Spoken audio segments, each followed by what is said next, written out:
आपने कुछ दिन पहले ये खबर तो जरूर सुनी होगी कि सीरम इंस्टीट्यूट ऑफ इंडिया, जो कि पूरी दुनिया का सबसे बड़ा वैक्सीन मैन्युफैक्चरर है, उसके मालिक आधार पूनावाला अचानक ही भारत छोड़कर अपने परिवार समेत ब्रिटेन भाग गए थे।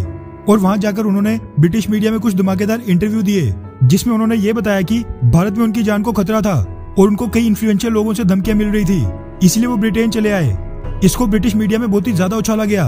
और अब क्योंकि सीरम इंस्टीट्यूट दुनिया का सबसे बड़ा वैक्सीन मैन्युफैक्चरर है, इसलिए आधार पूनावाला की ये स्टेटमेंट दुनिया भर के मीडिया हाउसेस ने कवर की और भारत की कानून व्यवस्था पर सवाल उठाते हुए कहा कि भारतीय सरकार आधार पूनावाला की सिक्योरिटी सुनिश्चित नहीं कर सकती है।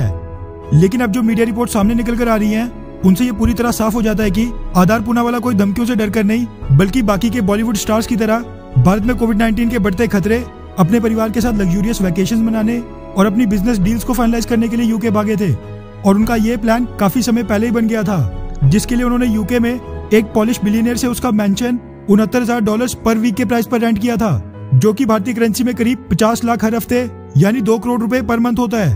और ये भी कोई ज्यादा समय पहले नहीं, मार्च के आखिरी हफ्तों में रेंट किया गया था।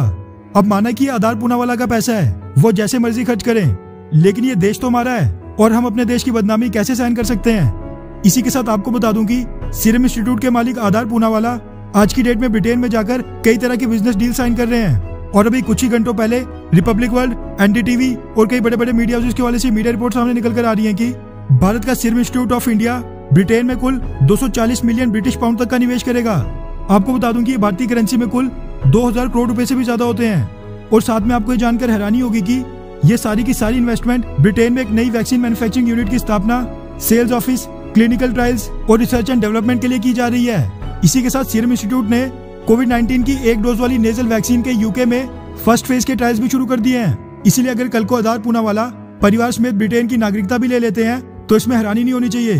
अब माना कि ये भी सीरम इंस्टीट्यूट और आधार पूनावाला की पर्सनल चॉइस है कि वो कौन से देश में जाकर निवेश या फिर बिजनेस करें, लेकिन जब बात भारत में वैक्सीन मैन्युफैक्चरिंग बढ़ाने की आती है तो आप लोग भी मीडिया रिपोर्ट उठाकर देख लो। आधार पूनावाला कहते हैं कि वैक्सीन मैन्युफैक्चरिंग एक कॉम्प्लेक्स प्रोसेस होता है, इसलिए रातों रात वैक्सीन मैन्युफैक्चरिंग कैपेसिटी नहीं बढ़ाई जा सकती है। अगर ऐसा ही है तो फिर भारत की जगह ब्रिटेन में क्यों वैक्सीन मैन्युफैक्चरिंग प्लांट लगाया जा रहा है। इसी के साथ शायद आपको याद होगा कि कुछ समय पहले सीरम इंस्टीट्यूट ने भारतीय सरकार से कुल $400 मिलियन की फंडिंग की मांग की थी और भारतीय सरकार ने भी रातों रात सीरम इंस्टीट्यूट को 300,000 करोड़ रुपए की फंडिंग अप्रूव कर दी थी।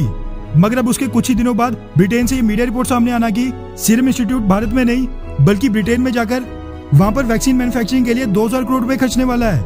ऐसे में सीरम इंस्टीट्यूट और आधार पूनावाला दोनों पर ही सवाल उठाना तो लाजमी है, क्योंकि ये ठीक वैसी स्थिति हो गई है कि घर वाले भूखे बैठे हैं और ये पड़ोस वालों को मिठाई बांटे जा रहे हैं। कायदे से देखा जाए तो आज के समय सीरम इंस्टीट्यूट को भारत में वैक्सीन मैन्युफैक्चरिंग बढ़ानी चाहिए, ना कि विदेशों में जाकर, क्योंकि आज जिस मुकाम पर वो पहुंचा है उसके पीछे भारत और भारतवासियों का ही हाथ है। ऐसे में अगर आधार पूनावाला इतनी मुश्किल घड़ी में देश के बजाय विदेशों में जाकर वैक्सीन मैन्युफैक्चरिंग करेंगे तो ये एक तरह का भारतवासियों के साथ धोखा ही होगा।